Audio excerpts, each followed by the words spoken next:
Welcome back. We are back at Dream It, Build It, Make It. Off of a bit of a hiatus, but we're back and ready to go. My name is Michael Heward. I'm the host here. I'm also the Senior Manager of Content Marketing at Iterable, and I'm excited to kick it off, the new round of episodes with the Maze Group. We have Chip Moloney. He's Head of Digital Marketing at the Maze Group. Chip, welcome.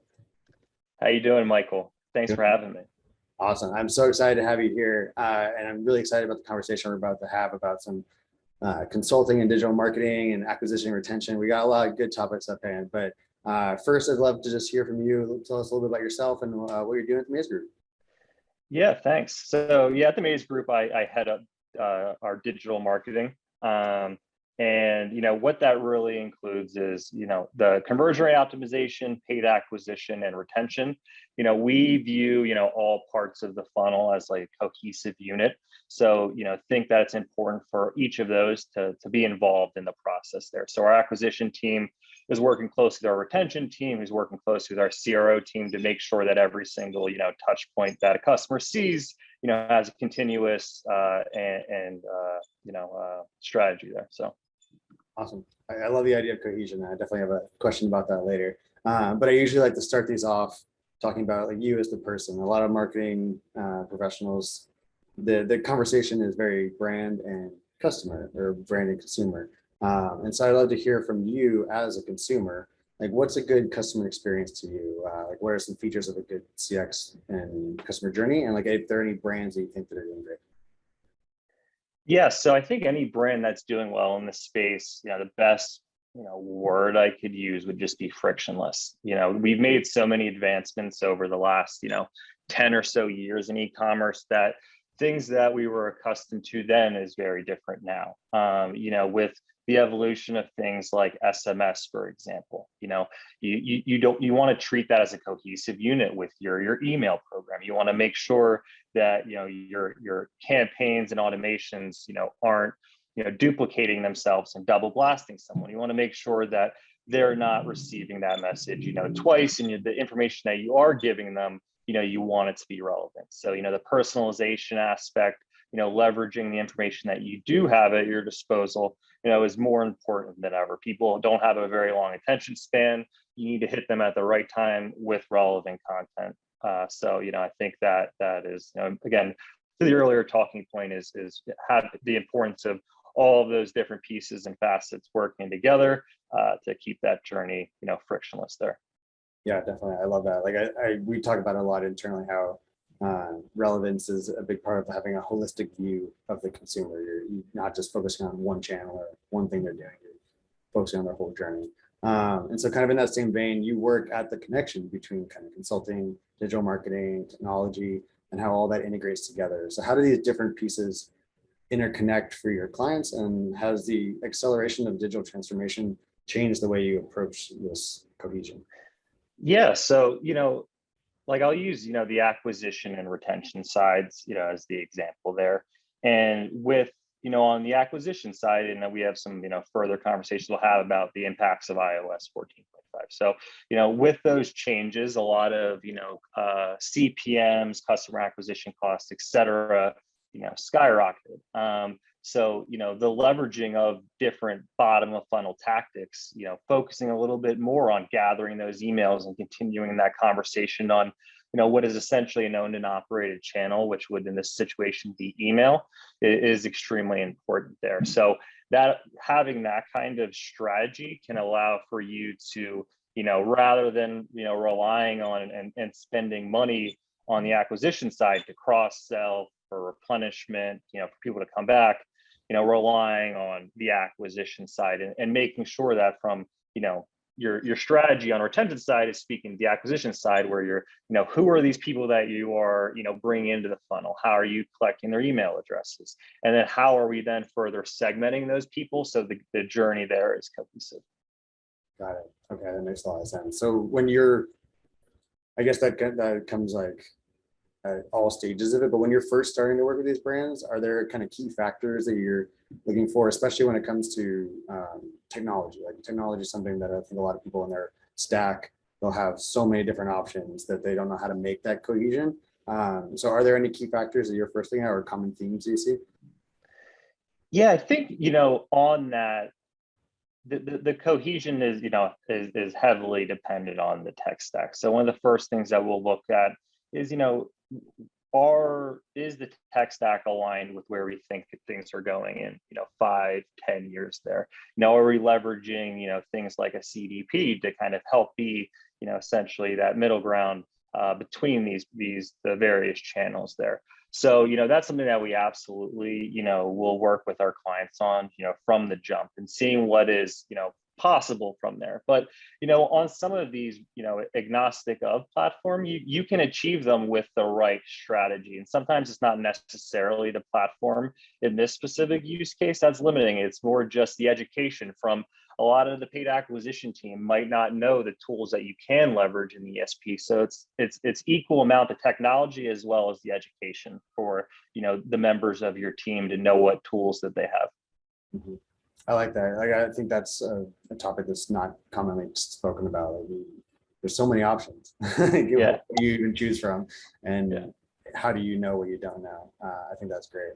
And so, speaking of education, there's a conversation that happens a lot, and you touched on this earlier, of acquisition versus retention. Like, which one should I focus on? Like the whole idea of acquisition just costing or losing customers is so expensive or so much more expensive than getting new ones.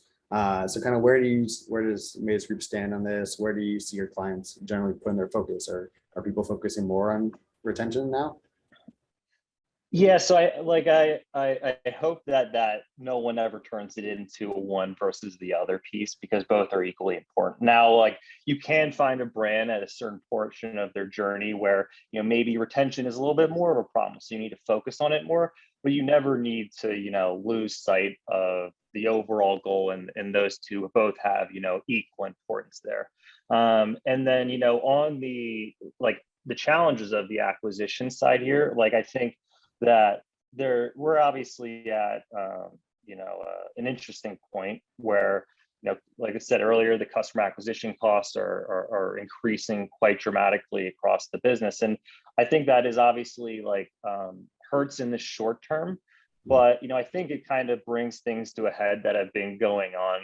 I think the over reliance on the Facebook algorithm in some ways can make cheapen the efforts on the advertising front. So static ads with broad audiences, and then it was so easy that I think the overall marketing part was lost in some ways, not across the board, but I think that did kind of fall to the wayside a little bit there. So I think the brands that are going to be winning in the future are ones that can really invest in the creative aspect of things and the general branding and messaging, and then also use that as an opportunity to expand on that other channels. So you have traditionally the Facebook, Google mix there for the D2C companies that have been popping up recently as an example. But with the changes being made, that same marketing mix isn't going to be scalable moving forward. So you can either try to continue to get what you can out of that, or you can start slowly allocating a budget to other or alternative channels. Like the influencer space is growing dramatically, podcasts, all of these different spaces. You need to not only test them as channels, but then also test how you're using them, the marketing there. So I think on that acquisition point, that it's challenging, but that doesn't make it oh, now I just only focus on retention. You just have to do acquisition in a different way and pivot a little bit. Yeah, definitely. As a content marketer, the focus on creative is music to my ears. I've definitely had the conversation previously on the show where it's more about the flexibility of opening up to the new channels, and also focusing on not being too rigid about the analytics. Data is data, but it isn't everything. There's still human context that can come into marketing that a lot of people, I think, forget about.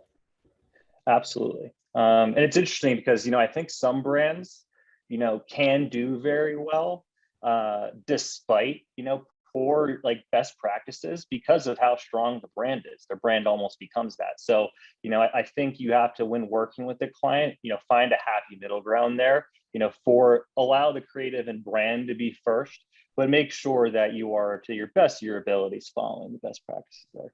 Yeah, definitely. And so kind of going down that more analytics route, is the conversation of ROI. I think that's a big one that's on your site as well. How has that changed over the years of how companies are looking at ROI? There's a lot of regulations constantly coming out, whether it's privacy or just kind of ways to collect data. So where do you see ROI impacting marketing the most heavily moving forward? Yeah, I think, on that and to the earlier point of, how Facebook, for example, has been disrupted, attribution and tracking of ROI, I don't think anyone has the perfect attribution model in the space. And so it's been a little bit different client by client. Some are using last click in Google Analytics, which is still actually, the accurate piece. The issue on that part is that you're just seeing dwindling returns by using that most conservative option because of, the general piece of the community. And that's where, traditionally, a lot of brands did use, the Facebook attribution as their primary, measurement of ROI. So, we're seeing a little bit of a shift away from that because, one of the issues with iOS, 14.5 is that you're tracking less events. So you're understanding a lot less things, which hurts obviously on the optimization side, but it can also hurt on the reporting side, as well. So, we're trying to take the most conservative approach as possible for those in-platform advertising. And then when you're expanding onto the YouTube influencer space, for example, you have to just set up the proper tools to calculate ROI on that because there's the kind of immediate direct response purchase there. So making sure that you can do things like using a UTM there, which triggers a unique pop-up modal, which then allows to tie signups to that specific campaign. So you have to, get a little bit more in the weeds on how you're tracking these additional channels. And then I think, the general overall sense of truth that everyone needs to just be paying attention to is just like, the classic blended, advertising budget that you have, and then the amount of new customers that you're acquiring, and then keeping track of that, holistically, and then making sure that you have each of those individual return on ad spend measures in place by different initiatives that you're having, and then understanding the shortcomings of each of them. And because like for that previous example, understanding where some would have different approaches to tracking ROI. Okay, I see what you mean. I do want to focus in on that. You were talking about the different channels, and our conversation's been very focused on the digital side of things. Obviously, head of digital marketing is going to be in your space, but the Maze Group has a great story where you worked with HelloFresh about direct mail conversions. And I think as the world is kind of opening up from the pandemic, like fingers crossed sooner than later, where do you see non-digital marketing fit into this? Like the future marketing is digital and there's that transformation happening, but there's always going to be the real world. Like how do you see this fitting in? Yeah, so I think those will always be important and should never be forgotten. With all of those successes of how easy it was to get really good return on ad spend on Facebook, a lot of people forgot about these traditional channels like a direct mail. At Maze, that is a passion of mine for a lot of our clients, the direct mail side of things, because, especially on the retention front. So to the issues on the iOS side, we're trying to remarket and retarget. It's a little bit difficult. The audiences are smaller, you're spending more money. It becomes more effective to try to bring those people back in using something like direct mail, some customer that's already purchased from you. And in some ways, I think it's come back a little bit because in the last year or so, I think people are picking up more on the direct mails of the world, especially since people were on lockdown and then they knew that, hey, I could send this person mail and then they'll receive it. But I think that is, increasingly important for, people not to forget about. So, a part of those alternative channels, one of them is definitely the direct mail side.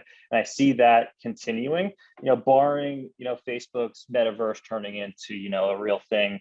And, then I don't know, then we'll adjust from there. But I think it'll continue to be something that's very important and is just, it's crazy to say because that was obviously a massive advertising channel not even that long ago when you think about it. And then it just got mostly forgotten.